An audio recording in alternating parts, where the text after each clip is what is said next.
In this video, we will be talking about the hamstring muscles. These are the muscles of the posterior compartment of thigh.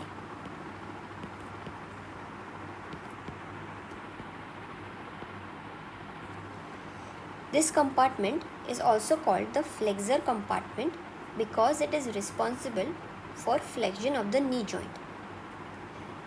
So, there are total 4 hamstring muscles. The first is semitendinosus. Semitendinosus. Second is semimembranosus.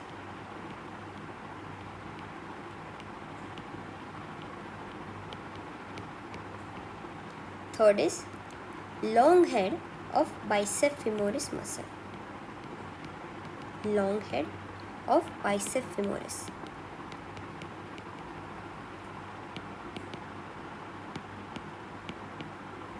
And the last is ischial part of the adductor magnus. Ischial part of adductor magnus.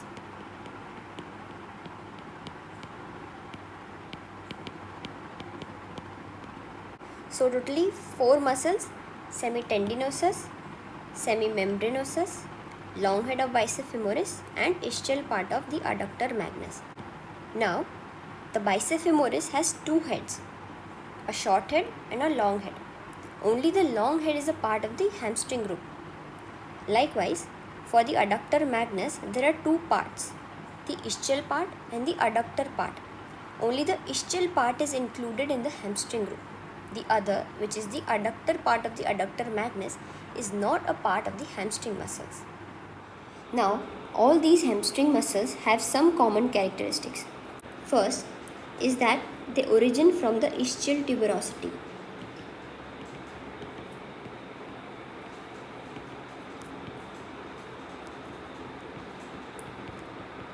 Second, they get inserted on any bone of the leg. So, the insertion is any bone of the leg.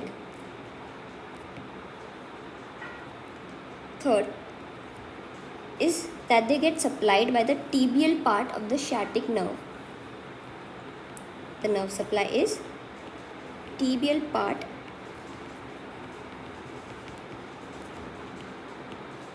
of the sciatic nerve.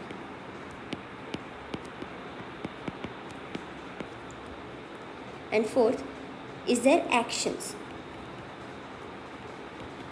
So, the first action is they are the flexors at the knee joint. They flex the knee joint.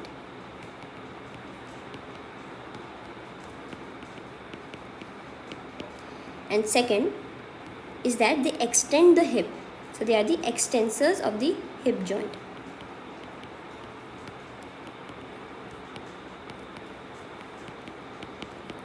Now let's see it again. The 4 common characteristics are their origin, insertion, nerve supply, and actions. They are originated from the ischial tuberosity. They get inserted on any bone of the leg. They get supplied by the tibial part of the sciatic nerve, and their actions is they flex the knee joint and extend the hip joint. Now let's see all these 4 muscles in this figure. The first is semitendinosus. This muscle is the semitendinosus. Beside that, the one in the green color is the long head of bicep femoris muscle. Behind the long head, I am showing that in the black color, the small part is the short head of bicep femoris muscle. Now, the one that I am showing in the blue color is the semimembranosus. This is a superficial section. Now let's see the deeper section wherein the gluteus maximus, the semitendinosus, and the long head of bicep femoris are cut. Here we can see the cut section of gluteus maximus, and these are the semitendinosus and long head of bicep femoris. Now below them we can see the semimembranosus. This in the red color is the semimembranosus, which lies on the adductor magnus. Now the whole muscle which I am showing in the blue is the adductor magnus. It lies behind the semimembranosus. So now if we cut the semimembranosus, we will be able to see the entire adductor magnus muscle. Let's see it again.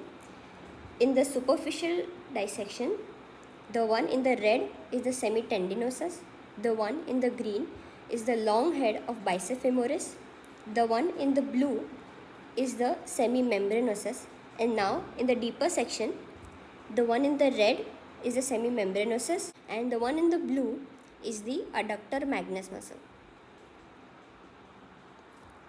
Now, before talking about each of the hamstring muscle in detail, let's talk about the osteology of the ischial tuberosity. Here I am drawing the ischial tuberosity. This is the lateral part and this is the medial part. Now, the whole tuberosity is divided into two parts by a transverse ridge. So this is the transverse ridge.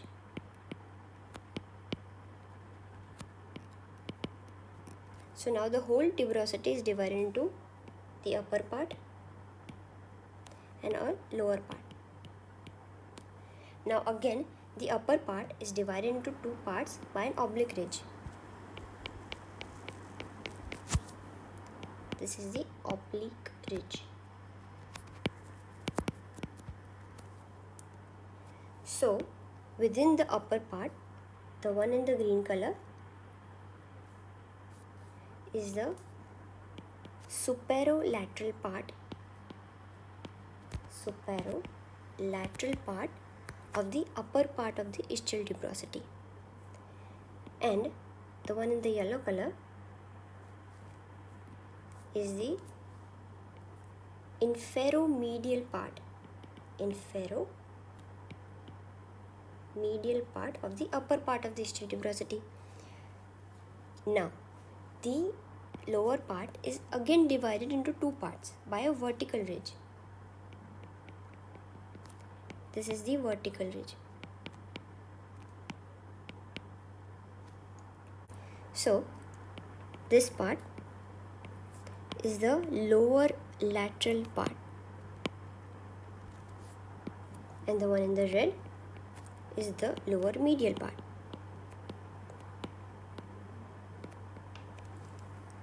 So this is all about the ischial tuberosity. A transverse ridge divides the whole tuberosity into two parts, the upper part and the lower part. Now the upper part is again divided into two parts by an oblique ridge, and the lower part is divided into two parts by a vertical ridge. So this is all about the ischial tuberosity. Now we'll see each and every hamstring muscle in detail. First, we will be talking about the semitendinosus muscle. Why is it called semitendinosus? Because its lower part looks like a tendon. Here in the figure we can see that the greenish color is tendinous, so it is called semitendinosus. Now, the origin of semitendinosus muscle. It originates from the inferomedial part of the upper part of the ischial tuberosity. From the inferomedial part of the upper part of the ischial tuberosity.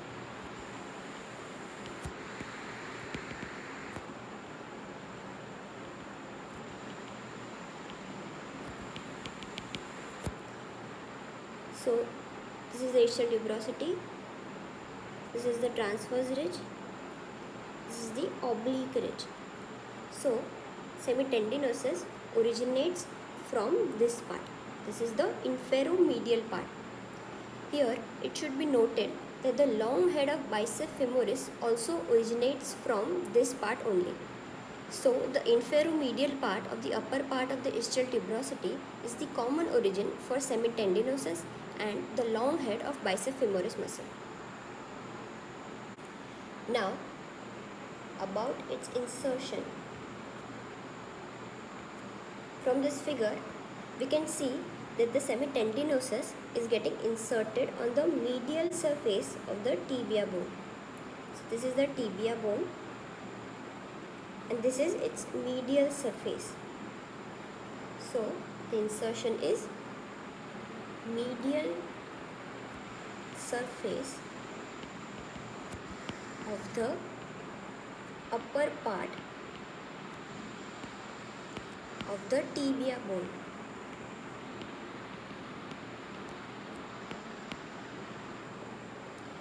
Now the nerve supply.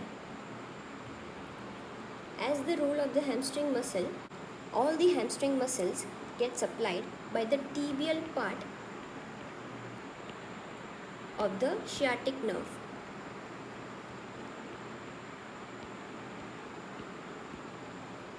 And the last is the actions. In this figure, we can see that this muscle crosses the knee joint. So, it will flex the knee joint.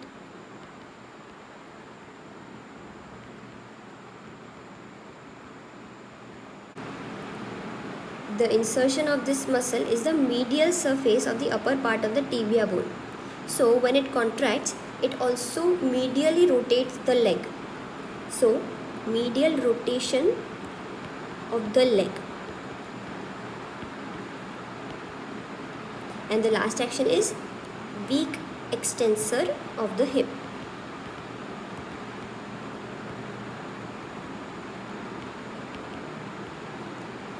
So this is all about the semitendinosus. Let's see it again. The origin is the inferomedial part of the upper part of the ischial tuberosity along with the long head of bicep femoris muscle. The insertion is the medial surface of the upper part of the tibia bone. The nerve supply is the tibial part of the sciatic nerve. And the actions are, it flexes the knee joint, medially rotates the leg, and weakly extends the hip joint. Now let's see the second hamstring muscle, that is the long head of bicep femoris. The origin of this muscle is similar to that of the semitendinosus, which is the inferomedial part of the upper part of the ischial tuberosity.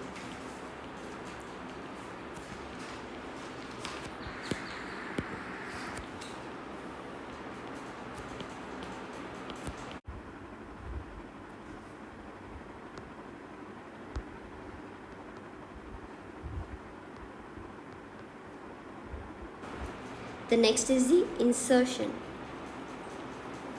In this figure, we can see that the long head of bicep femoris muscle gets inserted on the head of the fibula bone. So the insertion is head of fibula.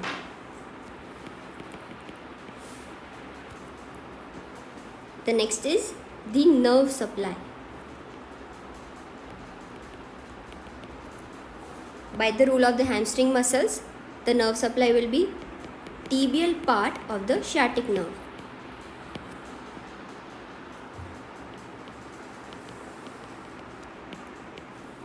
Now, the last thing about the muscle is its actions.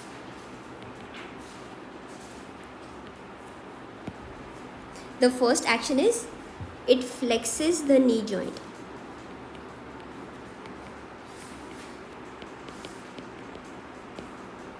In this figure, we can also see that this muscle gets inserted on the lateral bone of the leg, which is the fibula bone. So we can say that when it contracts, it will laterally rotate the leg. So its second action will be lateral rotation of the leg. And the last action will be weak extension of the hip.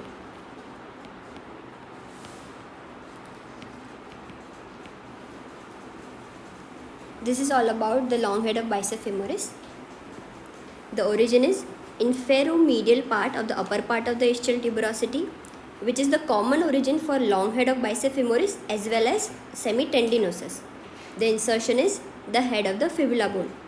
The nerve supply is tibial part of the sciatic nerve, and there are three actions. First is flexion of the knee joint, lateral rotation of the leg, and weak extension of the hip. Now we will talk about the third muscle of the hamstring group, that is the semimembranosus. This muscle is called semimembranosus because it looks like a thick membrane. So the name is semimembranosus. Now first let's talk about its origin. So this muscle originates from the superolateral part of the upper part of the ischial tuberosity. Superolateral part of the upper part of the ischial tuberosity.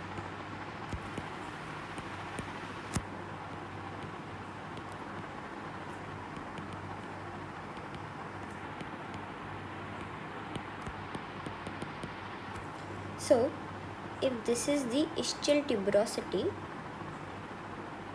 this is the lateral side and this is the medial side. This is the transverse ridge dividing the tuberosity into two parts, the upper part, this is the upper part, and the lower part. Now this oblique ridge divides it into again two parts. So this muscle, that is the semimembranosus, originates from this part, which is the superolateral part of the upper part of the ischial tuberosity. Now the insertion. This muscle gets inserted into three things. The first is, there is a groove on the posterior side of the medial epicondyle of the tibia bone. So let's see it in this figure. This is the tibia bone and this is the medial side and this is the lateral side. This is the medial epicondyle of the bone, and on its posterior aspect there is a groove, and in that groove this muscle gets inserted. So first thing is groove on the posterior side or the posterior surface of the medial epicondyle of tibia bone.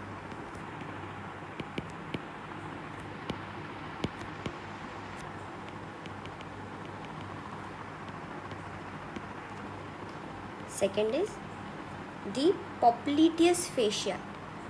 The popliteus fascia.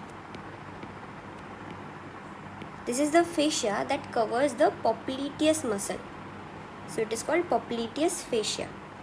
And the third thing is the oblique popliteal ligament. Oblique popliteal ligament.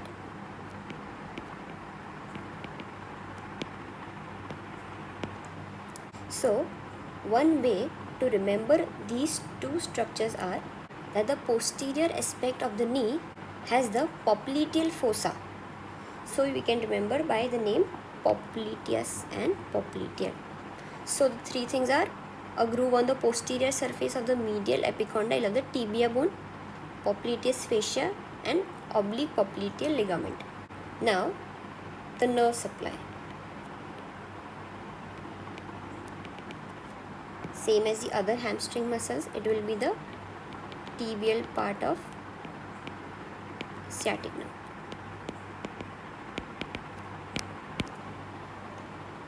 And the last thing is the actions. Now the actions are similar to that of the semitendinosus muscle.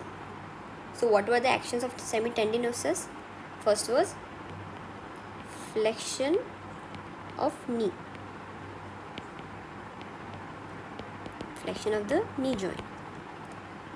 Second is medial rotation of leg.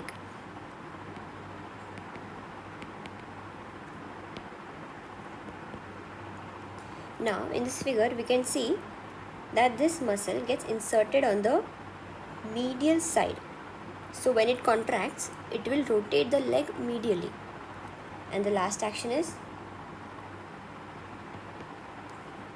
extension of the hip. So this is all about the semimembranosus. The origin is superolateral part of the upper part of the ischial tuberosity. Insertion on three things: nerve supply on the tibial part of the sciatic nerve, and three actions, that is flexion of knee joint, medial rotation of the leg, and extension of the hip. Now let's see the last muscle of the hamstring group, that is the adductor magnus muscle, but only the ischial part. In this figure, I am highlighting the ischial part of the adductor magnus muscle. The other part, that is this part, is the adductor part of the adductor magnus muscle, which is not a part of the hamstring group. Only the ischial part is included in the hamstring group. First, let's talk about its origin. This muscle originates from the lower lateral part of the ischial tuberosity.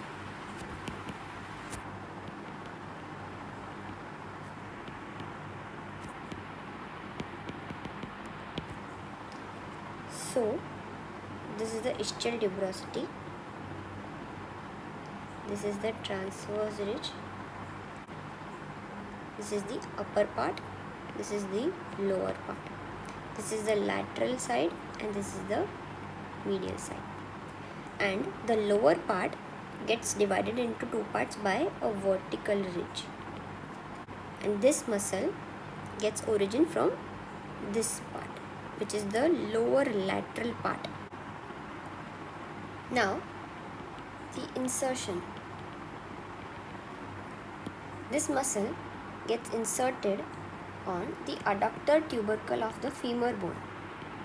Adductor tubercle of the femur bone. Right? But as the rule of the hamstring muscle, all the hamstring muscles should get inserted on any one bone of the leg.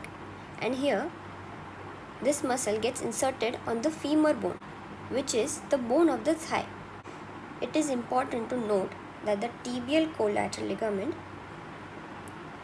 which is the ligament of the knee joint, is morphologically the degenerated tendon of this muscle and which gets inserted on the tibia bone.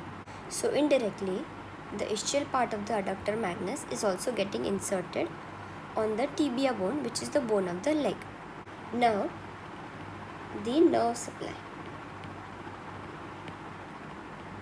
The nerve supply is tibial part of sciatic nerve.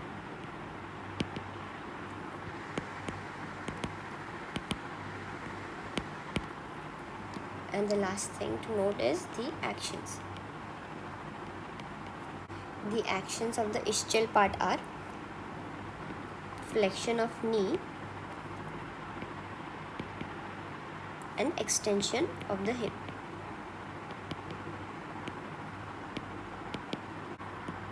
Here it is to be noted that these actions are only of the ischial part. The adductor part is responsible for the adduction of the thigh. So this is all about the ischial part of the adductor magnus muscle. Origin is from the lower lateral part of the ischial tuberosity. Insertion is the adductor tubercle, which is on the femur bone, but the tibial collateral ligament is the degenerated tendon of this muscle which gets inserted on the tibia bone. The nerve supply is tibial part of the sciatic nerve and the actions are flexion of the knee and extension of the hip. So this is all about the hamstring muscle.